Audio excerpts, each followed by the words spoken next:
E para começar, vamos falar de um povo clássico e cheio de classe, e que deixou nos solos verdes e amarelos lições de técnica, garra, espírito de equipe e muita educação. Eles foram os campeões da Copa do Mundo e merecidamente levaram a taça. Você sabia que estima-se que mais de 5 milhões de brasileiros tenham um antepassado alemão? Aqui está um. Eles foram a primeira grande leva de imigrantes europeus, depois dos portugueses, a trocar a sua terra natal pela nossa. Em quase 2 séculos, os alemães de nascimento e de sangue contribuíram de maneira fundamental para a arte, a ciência, a indústria e o comércio do nosso país. Já são 190 anos e que merecem ser celebrados. E foi exatamente isso que fez uma dupla, um dos mais renomados fotógrafos brasileiros, em parceria com um experiente jornalista. O fotógrafo é o Valdemir Cunha, todos nós conhecemos. Ele não pôde estar aqui hoje, mas será muito bem representado pelo seu parceiro nesse grandioso projeto. Eu estou recebendo o Xavier Bartaburu. Xavier, obrigado por ter vindo.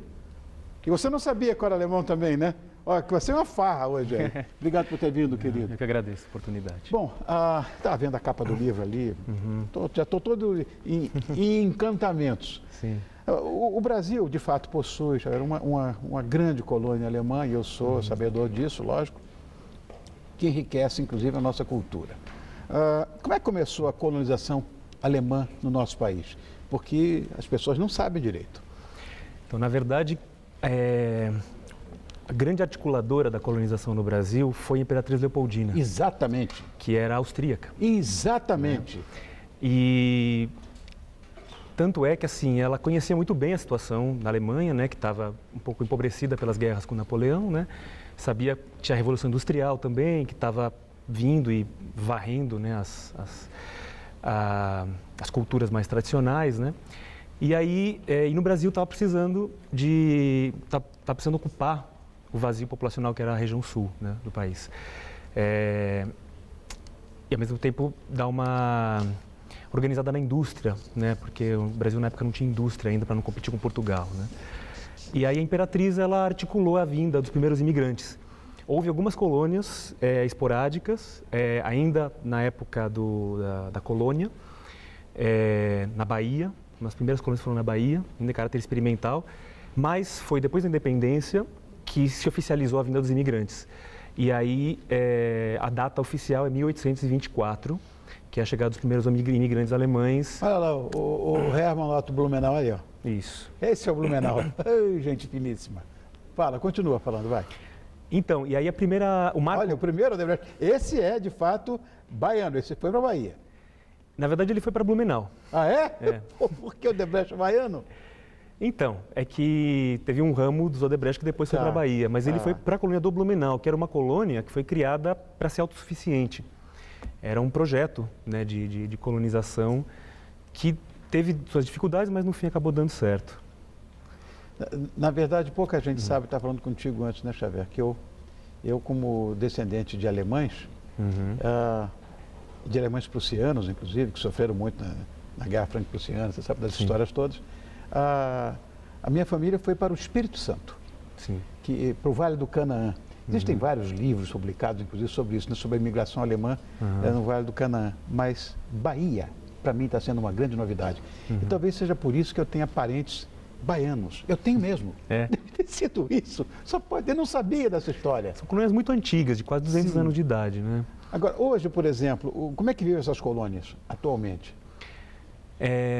Poucas vivem ainda num estado de preservação cultural. Tá. Né? O que a gente percebeu muito viajando pelo sul do país, por exemplo, é que a cultura alemã ela se preserva na zona rural. Né?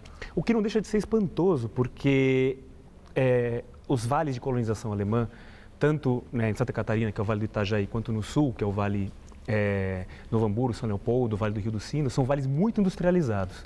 Mas na zona rural, as pessoas não falam português.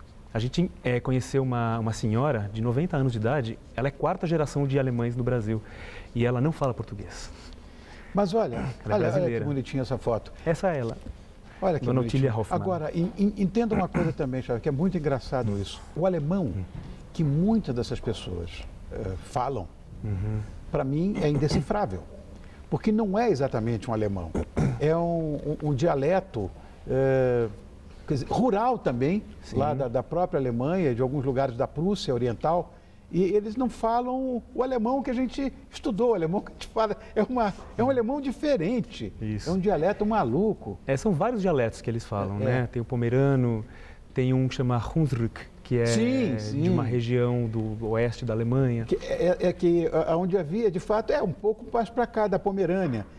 Eu estou com o nome na minha cabeça, daqui a pouco eu me lembro. Que eram só paisezinhos, um monte deles, né? Porque, na verdade, não existia a Alemanha. Não né? existia. Eram vários reinos isolados, né?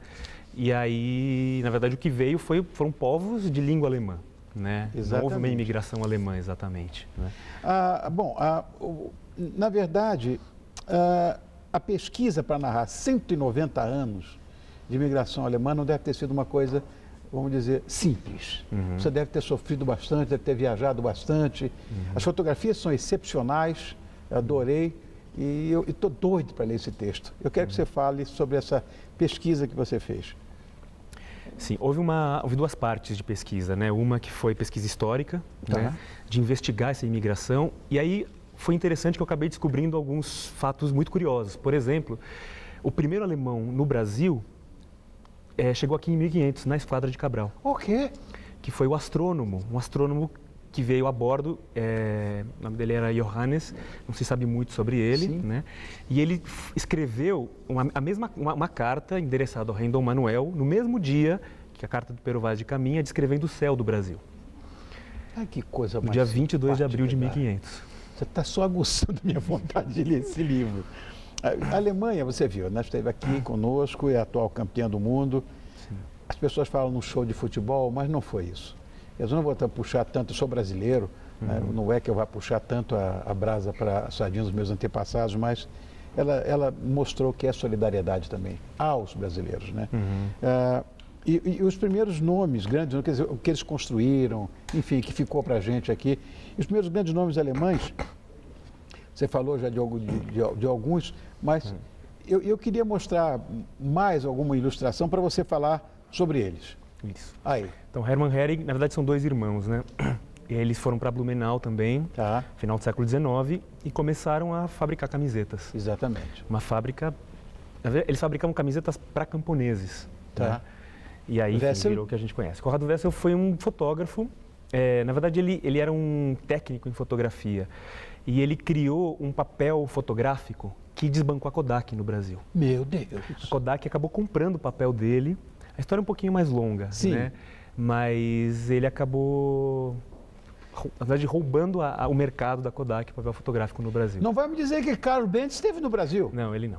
Ah, bom, porque aí eu não saberia mesmo, né? Mas a Mercedes-Benz, sim, foi. Esse senhor aí é um dos fundadores, junto com Daimler. Isso. O Gottlieb Daimler, fundaram a Daimler-Benz. Isso. Né? A Daimler de um lado, a Benz do outro, se fundiram em 1902, através do Emil Jelinek, e fizeram a Mercedes. Isso. Olha que coisa bonitinha. Que trouxe... 1926 foi que fundou Mercedes-Benz. Exatamente. Fundiu uma com a outra. Que fabricou os primeiros caminhões no Brasil. Exatamente. Né? Olha que legal. Então, tem esse impacto. Vocês foram longe, né? Bom, você acha que a relação, por algum acaso, com a presença alemã, com a indústria no Brasil, dessa forma tão veemente com o que você falou?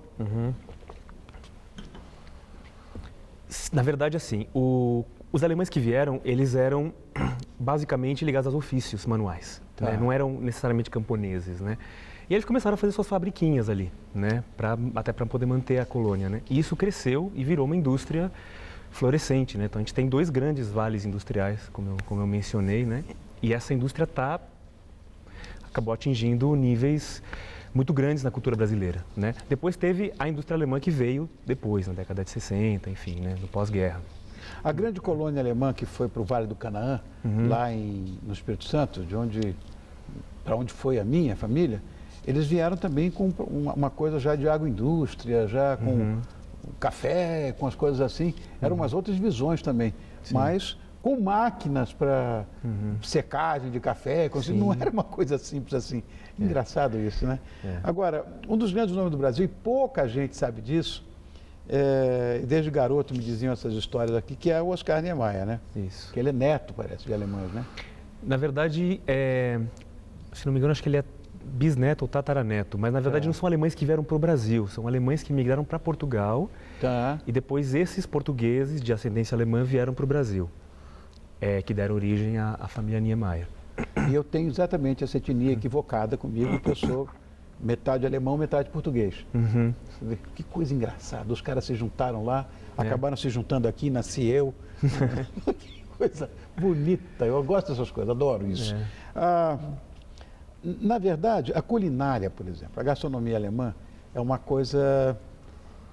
Eu não acredito, eu acho irresistível, eu gosto muito até porque a tia Laura fazia uma gastronomia de primeira grandeza, mas era uma coisa irresistível mesmo.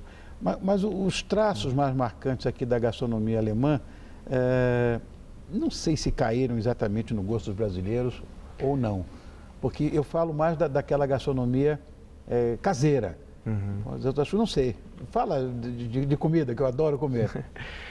Então, é engraçado que a gente entrevistou um chefe, que é o Harry Pisek, né, que ele tem um restaurante em Campos do Jordão, né, e é um dos maiores especialistas, né, em culinária alemã. Eu tenho casa lá. Isso. E ele mencionou uma coisa interessante, né, que a cozinha alemã no Brasil, ela nunca saiu do seu caráter regional. Né? Aqui em São Paulo tem o Windhoek.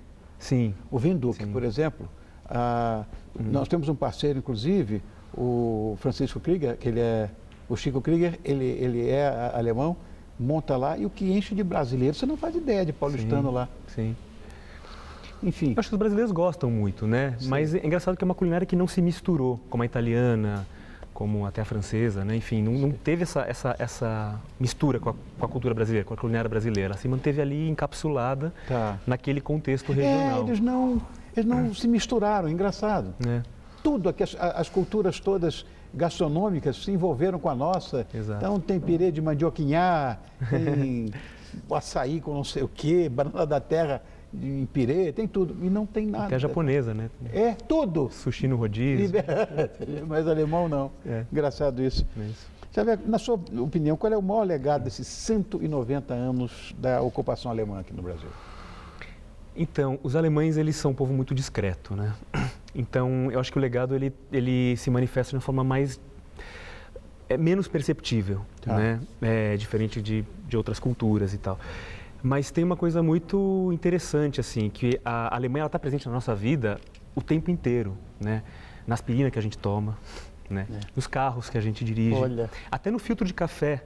Né? Aquele coador de café é de origem alemã. É lógico que né? papel as camisetas, né? Fita cassete. Né? Você vai falar o resto da vida. Tem muita coisa. Tem muita coisa, né? Tem muita coisa. Então, e essa coisa que acho que o que a gente viu na Copa do Mundo, né? A organização, né? O entusiasmo, né? No fazer. Né? Na construção de algo sólido, né? Então, os alemães, eles discretamente, eles foram ajudando a construir bases muito sólidas da indústria, né, e da cultura. E a gente vê na nossa vida, mas de uma maneira mais sutil, né? Mas está lá. Foram por causa daqueles alemães que vieram no século XIX, fazer as primeiras camisetas, os primeiros carros, os primeiros chapéus, as primeiras cervejas, né?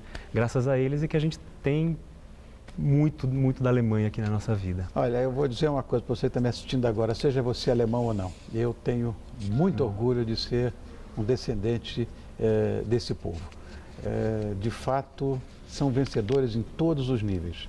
Os portugueses também têm que puxar a brasa para os dois lados. Claro. Xavier, eu quero agradecer muito a sua presença. Xavier Abartaburu, ele é autor desse livro que eu achei um nome maravilhoso, que é Mein Klein Deutschland, minha pequenina Alemanha. Olha que bonitinho, olha o livro, que bacana. Que será, pode ter certeza, devorado pelo tio Rony a partir de hoje. Não durmo sem começar pelo menos a primeira leitura do livro. Eu espero que exista algum aí que eu possa adquirir ou comprar. Eu trouxe um aí. Você é impecável. Obrigado, Xavier. Eu que agradeço. Quer deixar algum recado? Não, acho que É isso mesmo. Se puderem procurar o livro na livraria, acho que é um relato bem interessante para quem está a fim de conhecer a cultura alemã. Obrigado, querido. Dankeschön. Bitteschön. Bitteschön, você fala.